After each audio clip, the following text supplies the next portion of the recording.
The show started with Drew McIntyre in the ring pouring his heart out.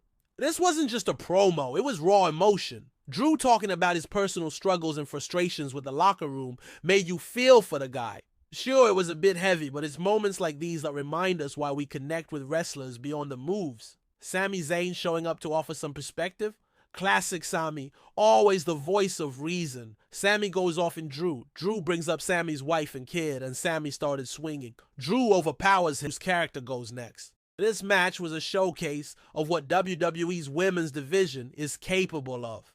Io Sky continues to prove why she's one of the best high flyers in the business. Clearly got a bright future. As for Natalya, she's a consummate professional. Her experience elevates every match she's in, even if she's not the one getting her hand raised. This was a solid step in the women's Intercontinental title tournament, and I'm genuinely curious to see how it all plays out. This segment was gold. Kofi and Xavier gets booed in Kofi's hometown with Kofi's mother in the front row. Kofi goes to hug his mother, she straight up turns him down and started walking away. Absolutely cinema.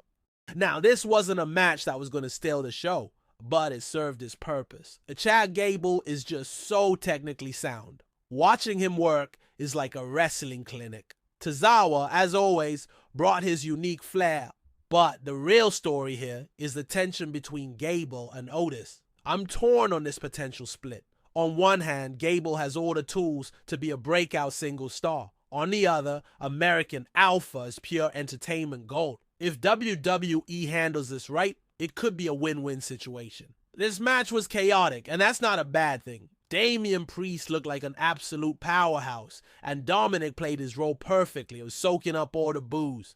The interference from Finn Balor and the War Raiders made us feel like more than just a match. It was a brawl that left you wanting more. The Judgment Day versus the War Raiders? Sign me up.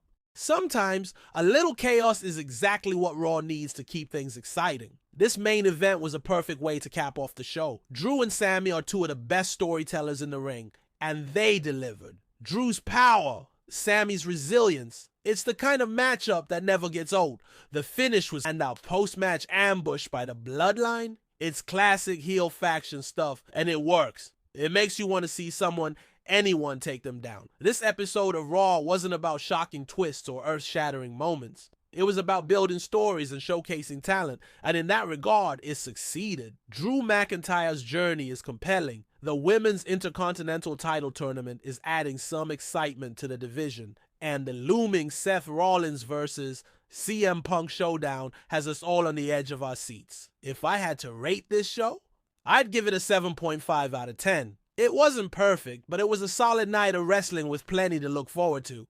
Raw is on the right track, and as a fan, that's all I can ask for.